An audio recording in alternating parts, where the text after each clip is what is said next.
everyone, I hope you're all having a great day out there.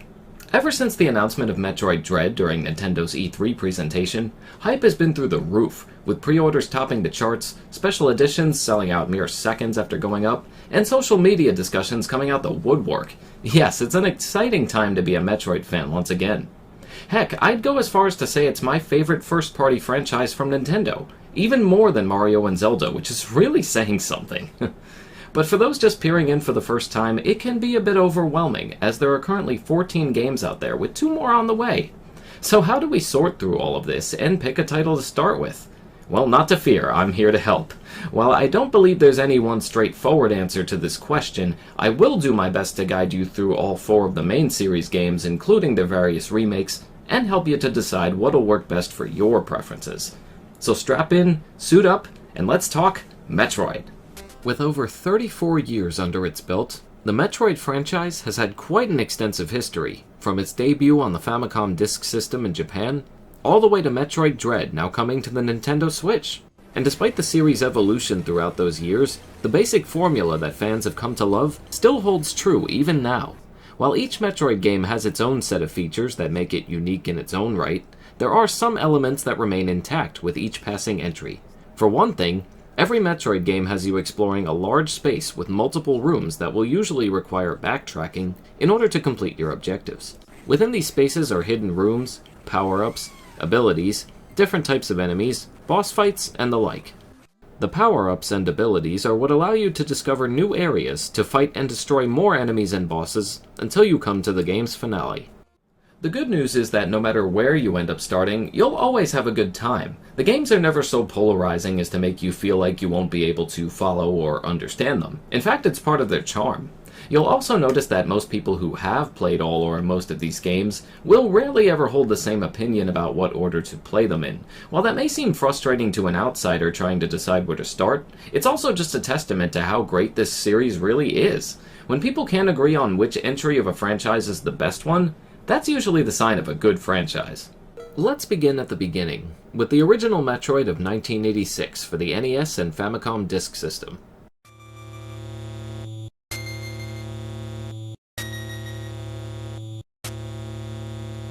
A group of space pirates would discover parasitic life forms known as Metroids and attempt to replicate and control them for the purpose of creating an unstoppable army.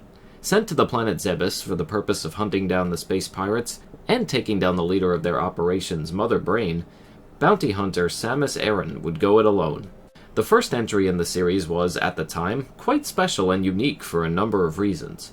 For one, it marked the beginning of what would eventually become known as the Metroidvania genre of gaming.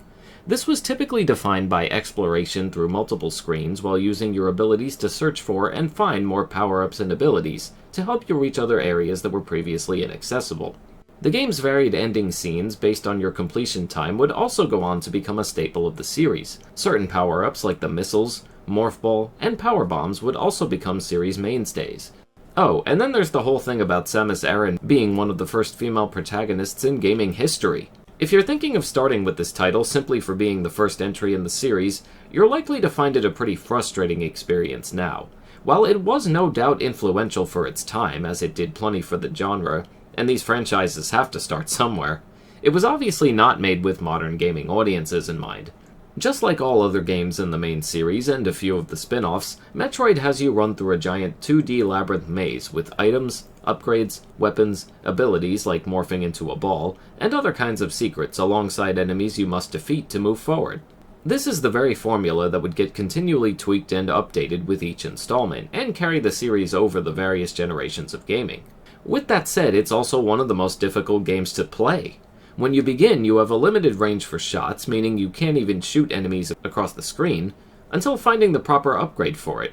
Your health starts out low and can deplete very quickly when hit. It's extremely daunting to destroy enemies to gain more of it back. Your firing range of up, left, and right only is extremely limiting, and you have to explore the entire game without any kind of map built in. As most of the game's caverns and areas look quite similar, it can also be very difficult to navigate. While the game does at least get easier as you begin to upgrade your weapons and abilities, the navigation issue still holds it back, even if you try to use modern conveniences like save states. Without them, you're stuck relying on a password system to keep you going, which keeps track of all your upgrades. While it's far from unplayable, it is likely to draw more potential players away, sadly. Still, there are multiple ways to play it now if you're so inclined. Besides the original Famicom Disk System disc and NES cartridge, Metroid is also available on the Nintendo Switch as part of their online subscription service games. It was also released as part of the NES Classics series for the Game Boy Advance, and can be purchased on both the 3DS eShop and Wii U Virtual Console. But there is an alternative. For those insisting on going in chronological order, Metroid Zero Mission is by far the best way to play the original story. Released in 2004 for the Game Boy Advance, Zero Mission is a complete remake of the original Metroid with tons of quality of life improvements, like graphical updates, more reasonable gameplay tweaks, and additions from the third and fourth mainline entries, a more linear setup that gives you hints on where to go, the addition of save points, and, you guessed it, a map feature. It's also got an added gameplay segment that not only changes up the way you play the game, but even goes as far as to explain the origins of a wrecked ship that you'd go on to find in Super Metroid. Now that's attention to detail. Oh, and did I mention it even includes the original NES game as a bonus for completing the main game? Some fans cried foul at the art style, as it is clearly more lively and colorful than the other games in the series, which are known for giving off more of a dark and desolate feel. But many would agree that this is the best way to play the original story, and one of the most fun to speedrun, if you're into that kind of thing. Unfortunately, and you're going to hear this from me a lot during the course of this video, physical copies of this game for the Game Boy Advance are very hard to come by, and are currently fetching for a pretty penny on the resale market, no doubt due to the hype surrounding Metroid Dread. There is one other legal option though, if you have a Wii U. Yes, even in 2021, the Wii U Virtual Console is still going strong. You can purchase Metroid Zero Mission from there for $7.99 US, as well as a few other Metroid titles that we'll be getting to shortly.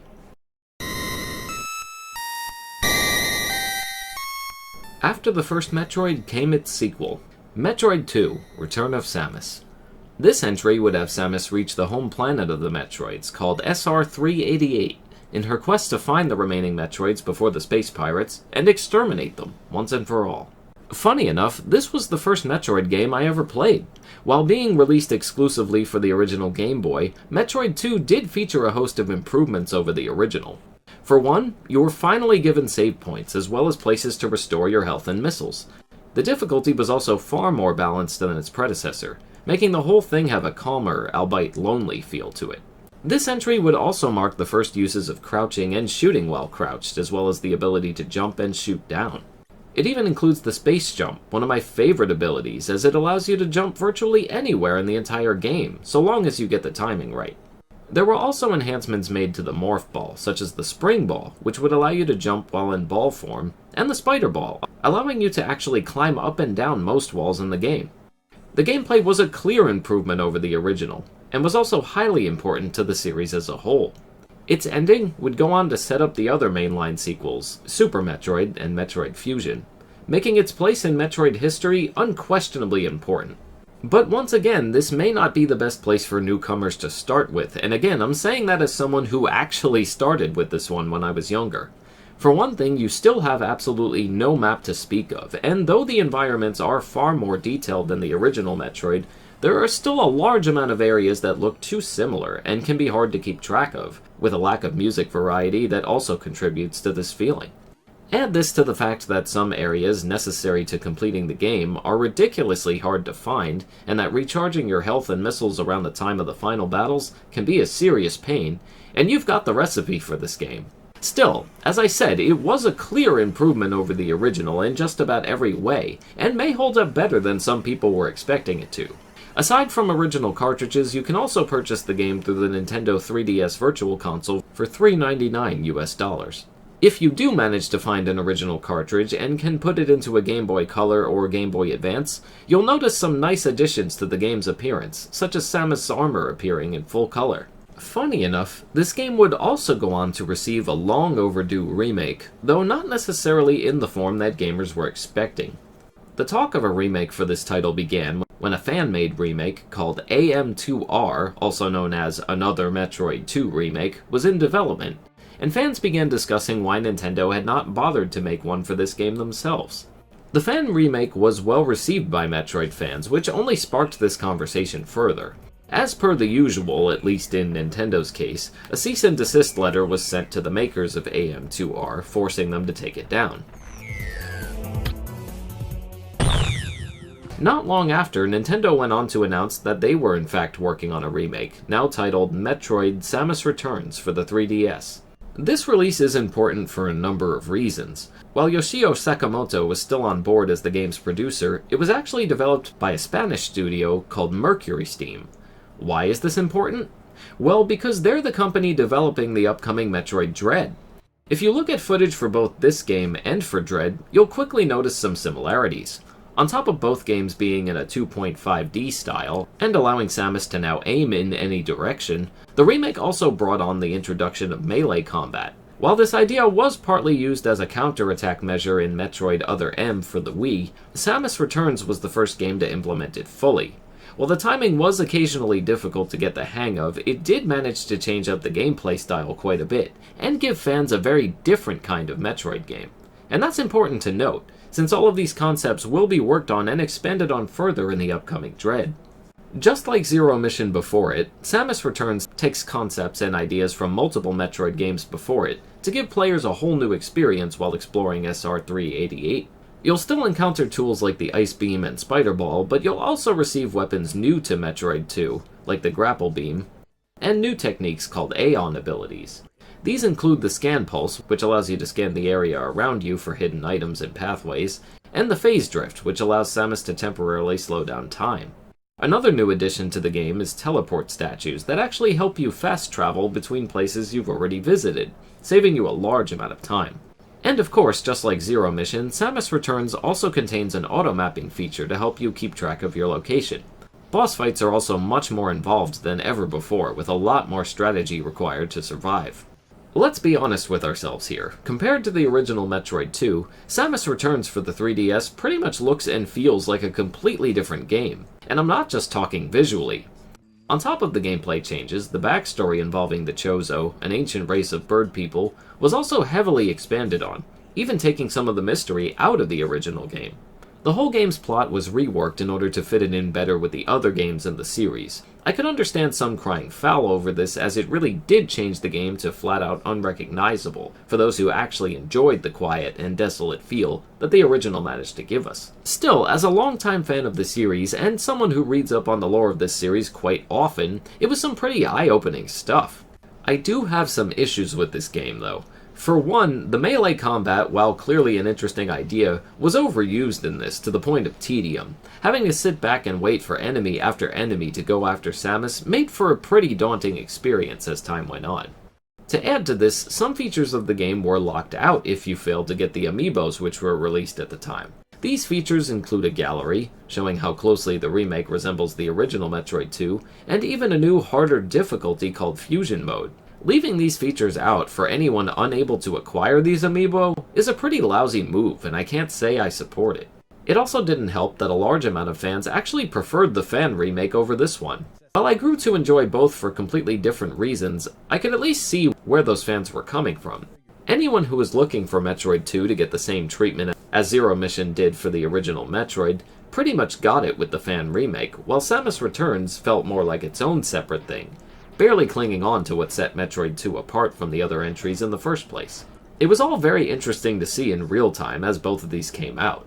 I'd recommend Samus Returns for those looking to get the closest gameplay experience possible to the upcoming Metroid Dread. But let's flash back now to 1994, 3 years after the release of Metroid 2 for the Game Boy. While the Super Nintendo had already begun to make huge marks on the system's legacy, with titles like Super Mario World and The Legend of Zelda: A Link to the Past, one more sequel was about to make its first appearance. Super Metroid has been hailed by many not only as one of the greatest Metroid games of all time, but one of the greatest games of all time as well, and it's not hard to see why. While showing clear improvements in the graphical department, as we would see in the jump to 16-bit graphics, this sequel would provide a host of new elements and features that would go on to become staples of the entire series going forward. This entry would also go on to influence countless other games with similar features and gameplay styles. But the jump to 16-bit graphics would allow some other, more subtle changes to be made. Although the core dynamic of the Metroid games would remain, exploring and blasting your way through obstacles to discover more enemies and secrets, new cinematic elements were added to make the game even more engaging. The intro sequence alone is a perfect example of how to build a sense of fear into the player's mind. What begins as an investigation into a cease in communications with a space colony turns into a discovery of every scientist being murdered. And the culprit? None other than Samus' arch-nemesis Ridley itself. After barely surviving an unwinnable fight, Ridley flies right into your face before the colony begins to come down, leaving Samus a short amount of time for escape. You now have to navigate back to your ship with low health and the area beginning to tilt in the final moments. And this is all before you even reach the main planet that you'll be exploring. Yes, Super Metroid would bring Samus back to the planet Zebes once again. This time, her mission is to find Ridley and retrieve the Metroid hatchling that was stolen from the colony scientists. With this graphical overhaul would come new abilities for Samus, such as being able to fire in 8 different directions, run faster when holding down a button, and even learn to wall jump after some practice. New power-ups to reach special areas include the grapple beam, which allows you to swing across marked sections of the ceiling, the speed booster, allowing you to run through certain walls after building up enough speed, the super missile, an even stronger missile that breaks through green doors, and an X-ray scope, which helps Samus see through specific walls to find other passages and items. But the biggest change of all was the addition of a brand new map and mini-map, the most significant improvement of the entire mainline series. With this seminal change, players were finally able to explore Zebes without getting completely lost, as the map would automatically track your steps and help you keep tabs on where you have and haven't been. It was also impossible to get completely stuck at any point, another symbol of great game design.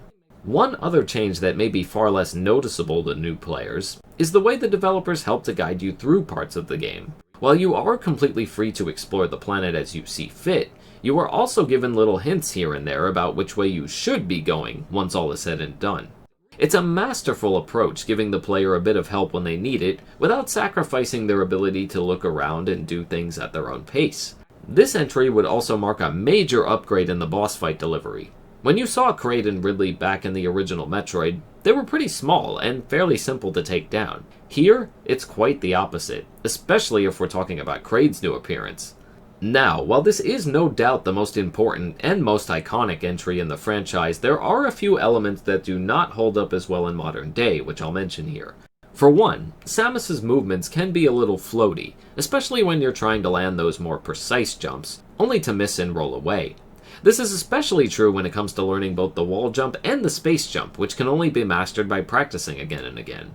The movement issue would become more fine-tuned as future entries and remakes in the series would come out. Despite the game's generally helpful nature in navigating its various environments, there are a few times where it still becomes fairly difficult to get through without a guide. Reaching Kraid involves bombing an area that may not seem so obvious to others, and navigating through Meridia is quite a challenge the first time through. While this may not be a deal-breaker for some, I could easily see it preventing players from reaching the end. I will also say that, as this is the earliest entry in the series to not receive any sort of remake treatment, playing this one after playing any of the other remakes or sequels to it may risk partially ruining your enjoyment of this one, and the reason for that should be obvious. You've likely already been spoiled by the gameplay changes and improvements made since then, causing your experience with this title to be a little more frustrating. And for a title this important, I'm just not sure I want to see that happen to people. As far as the earliest entry in the series goes without any existing remake, you really can't go wrong with this one. It laid out the groundwork for all future main series entries and multiple spin-off titles, and still holds up shockingly well, even by today's standards. If you're looking for the earliest title to play with the least amount of frustrating technical limitations, look no further. It's also one of the easiest in the series to access. On top of being available for the 3DS eShop and Wii U eShop, both priced at $7.99 US, it's also a part of the Nintendo Switch's online library. Following Super Metroid, Samus would go another 8 years without any other entry in the series, until 2002, following the release of both the Nintendo GameCube and the Game Boy Advance. Nintendo would reveal not one, but 2 new Metroid games. First, we would receive Metroid Prime for the GameCube, followed by Metroid Fusion for the Game Boy Advance merely one day after. Needless to say, it was a heck of a time to be a fan. So with 8 years of gaming advancements behind her belt, and the decision to put the 4th mainline entry on a new handheld platform, what would be in store for Samus with Metroid Fusion in 2002?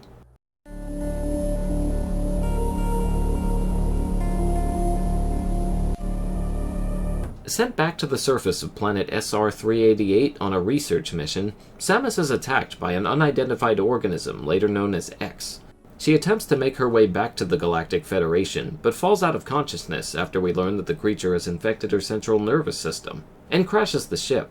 After being taken in for treatment, most of Samus's armor is manually removed outside of a few parts, now considered too integrated within her body to separate.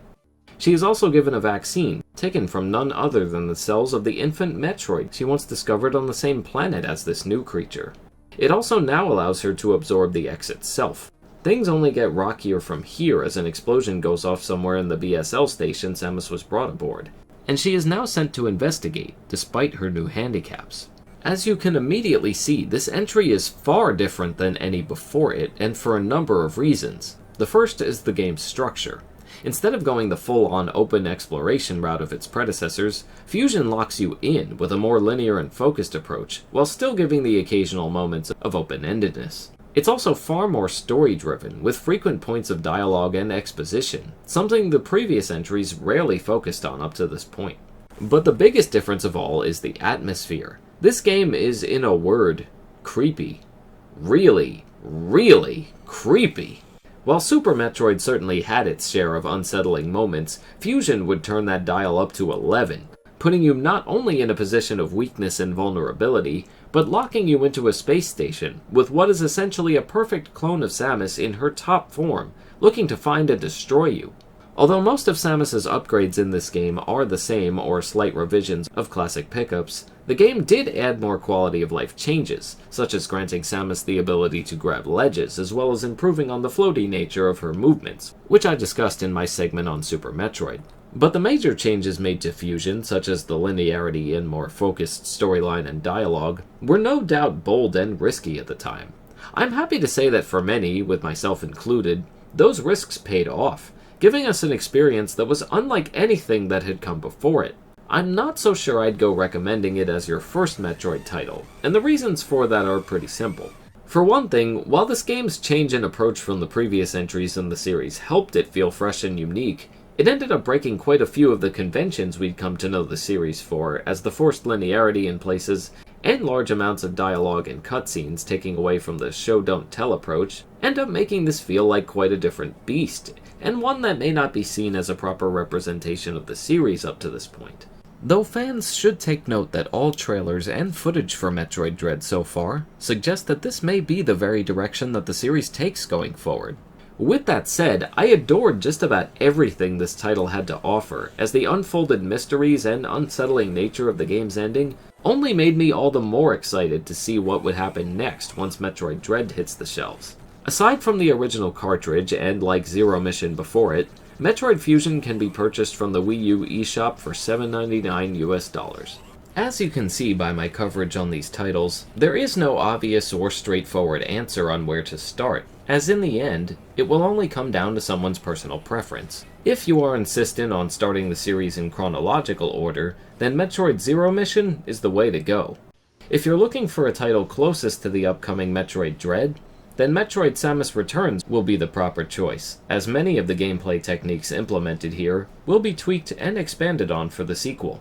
If you're looking for the oldest title that still holds up the best with the least amount of hurdles, and are looking for a proper feel of just what made this series become so iconic in the first place, then Super Metroid will undoubtedly be the way to go.